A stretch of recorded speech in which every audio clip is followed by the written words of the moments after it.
Panic situation ఉంది social మీడియాలో that వైజాగ్లో గూగుల్ సెంటర్ వల్ల మనం వర్షంలో వెళ్ళిపోతుందని, వాటర్ బాడీస్ ఉండవని, ఎలక్ట్రిసిటీ ఉండదని, ఇలాంటి చాలా రూమర్స్ అనేవి సోషల్ మీడియాలో సర్క్యులేట్ అవుతున్నాయి. అవి ఎంతవరకు నిజాలు కావు అనేది ఈ వీడియోలో చూద్దాం. మీకు నచ్చిన పాయింట్ లేదా మీరు యాడ్ ఆన్ చేయాలనుకుంటున్న పాయింట్, నేను ఏదైనా పాయింట్ మిస్ అయిపోతే ఆ పాయింట్ మీరు చెప్పాలనుకున్న comment section is open for us. So coming to this Vizag data centre ఇష్యూకి వస్తే, ఫస్ట్ దీని ఒక స్కేల్ అండ్ సైజ్ మనం అర్థం చేసుకుందాం. ఇండియా మొత్తం AI data centre capacity it takes almost 1.3 to 1.6 gigawatt range లో ఉన్న కెపాసిటీ డేటా సెంటర్ కావాలి. 1 గిగావాట్ గూగుల్ అన్న దాన్ని కలిపి పెడుతున్నాయి 1 గిగావాట్.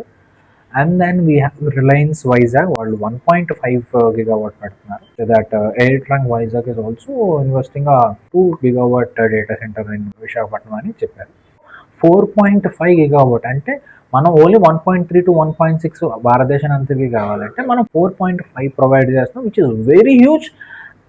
దాని వల్ల Vizag is going to be the AI capital of South Asia. మరి దీనివల్ల ప్రకృతి పోతుంది, దీనివల్ల పర్యవసానాలు చాలా ఉంటాయి, వాటర్ బాడీస్ ఉండవు, ఎలక్ట్రిసిటీకు కన్జ్యూమ్ చేస్తారు, పొల్యూషన్ వస్తుంది అని ఇలా చాలా గ్రీన్ ఫ్లాగ్ అంతా డిస్ట్రాయ్ అయిపోతుంది, ల్యాండ్ డిస్ట్రాయ్ అయిపోతుంది అని చాలా రూమర్స్ అనేవి తిరుగుతున్నాయి. అయితే ఆన్ పేపర్ ఉన్నది మాత్రమే ఈ వీడియోలో నేను మాట్లాడుతున్నాను. మనకి 3 ఏరియాస్ని గవర్నమెంట్ అలొకేట్ చేసింది. ఆ మురుసల్లో దగ్గర 160 ఏకర్స్ని, and the next one is Tarluvada దగ్గర 266.60 ఏకర్స్ని అక్కడ అలొకేట్ చేయడం జరిగింది. అండ్ అనకాపల్లి డిస్ట్రిక్ట్ నుంచి రాంబెల్లి దగ్గర ఇట్ ఈస్ అరౌండ్ 174.80 ఏకర్స్ని టోటల్గా అలొకేట్ చేశారు, which is giving whole sum of 601.40 acres టోటల్గా ల్యాండ్ అలాట్మెంట్ అనేది జరిగింది for this data centre uses. There is a lot of illustrations, data centre వల్ల ఎలా జరుగుతుంది అలా జరుగుతుంది. దానికి తీసుకోవాల్సిన మెజర్స్ తీసుకుంటున్నారు లేదన్నది point. To the respectable government of Andhra Pradesh impressive measures అనేవి తీసుకుంటుంది. కాబట్టి నేనేమంటానంటే మనం ఎలాంటి పానిక్ సిచ్యువేషన్స్కి గురి అవ్వాల్సిన అవసరం లేదు. ఈ ల్యాండ్ యూసేజ్ అనేది జరుగుతుంది. ల్యాండ్ యూసేజ్ మన డెవలప్మెంట్ కావాలంటే ల్యాండ్ యూసేజ్ కంపల్సరీగా మనది పెట్టుకుని తీరాలి. ఒకటి కావాలంటే ఇంకొకటి వదులుకోవాల్సి వస్తుంది. వైజాగ్ ఇంత రికగ్నేషన్ వస్తుంది. వైజాగ్ రికగ్నేషన్ అనేది చాలా వాల్యుబుల్ థింగ్, ఎందుకంటే ఇంకా మీకు ఫర్దర్గా వీడియోలో చెప్తాను. నెంబర్ 2 ఏంటంటే వాటర్ బాడీస్ చాలా వేస్ట్ అయిపోతాయి, మురుసులో రిజర్వాయర్ అంతా ఎండిపోతుంది, మనం తాగే నీళ్ళు అవి కూడా మనకి ఇంక దొరకవు అని ఒక టైప్ ఆఫ్ ప్రోపగండాని ప్రజల్లోకి తీసుకెళ్ళిపోతున్నారు. కానీ చాలా జాగ్రత్తగా గుర్తుపెట్టుకోండి. గూగుల్ మీకు కుదిరితే స్క్రీన్ మీద కూడా వేస్తాను. గూగుల్ తను ప్రపోజ్ చేస్తున్న డాక్యుమెంట్లోనే చాలా క్లియర్గా చెప్పింది ఏంటంటే వాటర్ బాడీస్ అన్నిటిని కూడా మేము త్వరలో రీఫిల్ చేస్తాము అని డాక్యుమెంట్లో ఒక పాయింట్ కూడా ఉంది. అండ్ 2, వైజాగ్లో వస్తున్న data centre is not purely water cooling methods.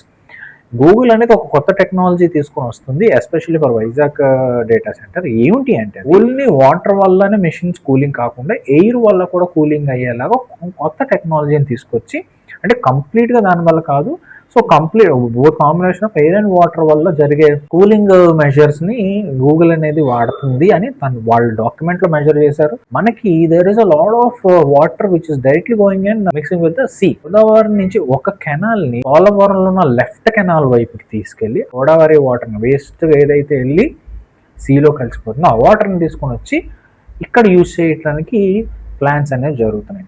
And 2 desalination projects. So water scarcity, water మన దగ్గర ఉన్నదంతా పాడైపోతుంది, మన దగ్గర ఉన్న మనకి తాగడానికి దొరకదు అనే నెరేటివ్ని దయచేసి నమ్మద్దు. వేస్ట్గా వెళ్ళిపోతున్న వాటర్ని తీసుకొచ్చి మనం వాడుకుంటున్నాం. మన పక్కనే ఉన్న వాటర్, సీలో ఉన్న వాటర్ని తీసుకొచ్చి కూడా ఈ డేటా సెంటర్స్కి వాడబోతున్నారు. సో వాటర్ గురించి టెన్షన్ పడాల్సిన అవసరం లేదు.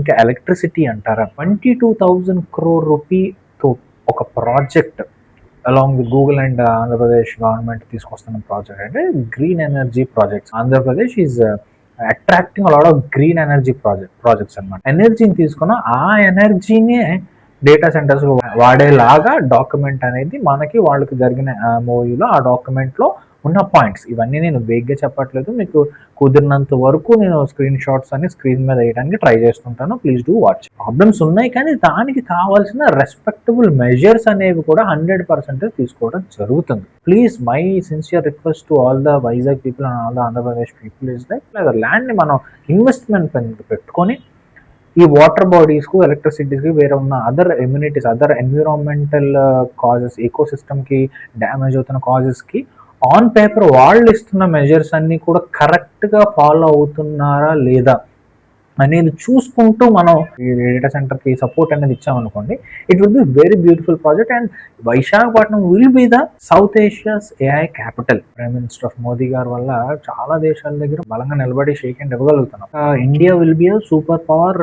అండ్ దీని వల్ల మనకేంటి ఉపయోగం అనే వాళ్ళకి ఏంటంటే, గూగుల్ డేటా సెంటర్స్లో అన్ని ఎక్కువ జాబ్స్ ఉండవు అంటే అబ్సల్యూట్లీ కరెక్ట్, అన్ని ఎక్కువ జాబ్స్ ఉండవు. బట్ గూగుల్ డేటా సెంటర్ వల్ల క్లస్టర్స్ ఫామ్ అవుతాయి. ట్రాన్స్పోర్ట్ దగ్గర నుంచి, స్టేయింగ్ దగ్గర నుంచి ఉన్న other industries, other affiliated industries అన్నీ కూడా డెవలప్ అవుతాయి. ఈ పేపర్లోనో ట్రాన్స్ఫీజ్గా ప్రొసీడింగ్స్ అవుతుంది అంటే we don't need to worry.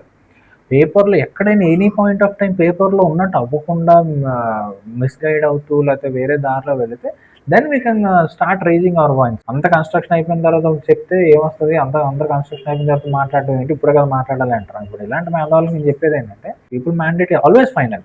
అంత పాతిపోయిన బ్రిటిష్ సిటిజన్ కూడా మనం సక్సెస్ఫుల్గా వెళ్ళగొట్టగలిగాం. So it is not about వాళ్ళు వస్తారు కూర్చుని పోతారు ఇంకెళ్ళరు తర్వాత అనలేము అనడానికి కాదు. పేపర్లో మనకి ఏ ప్రాబ్లమ్స్ లేకుండా, పేపర్లో ఏ బాధలు లేకుండా, మనకి ఏ కాన్సిక్వెన్సెస్ లాజికల్గా ఏ డిస్టర్బెన్సెస్ కానీ ఏ నెగిటివ్స్ లేకుండా పేపర్ మీద ఉంది కాబట్టి పేపర్ మీద జరుగుతున్నట్టు చూసుకోవాల్సిన బాధ్యత నీది. భారత్కి చాలా అడ్వాంటేజ్ ఉంటుంది. ఇంకెనీ ఫర్దర్ పాయింట్స్ ఉన్నా సరే మీరు కామెంట్లో పెట్టచ్చు. దాన్ని ఒక డిబేట్లో పెట్టుకొని it's all for the future of Visakhapatnam, for the future of Andhra Pradesh and future of Bharat. And next A video దేని మీద వీడియో చేయాలనేది కూడా కామెంట్ సెక్షన్లో చెప్తే కంపల్సరీ దాని మీద కూడా వీడియో చేస్తాను. నా పర్స్పెక్టివ్, నా పాయింట్ ఆఫ్ వ్యూ ఏదో కంపల్సరీ దాని మీద చెప్తాను. మీ ఫ్రెండ్స్ అండ్ ఫ్యామిలీ వైజాగ్ వాళ్ళు ఎవరైనా ఉంటే ఈ వీడియోని తప్పకుండా షేర్ చేయండి, ఎందుకంటే ఈ వీడియో అందరికీ తెలియాలి. Thank you all. జై హింద్.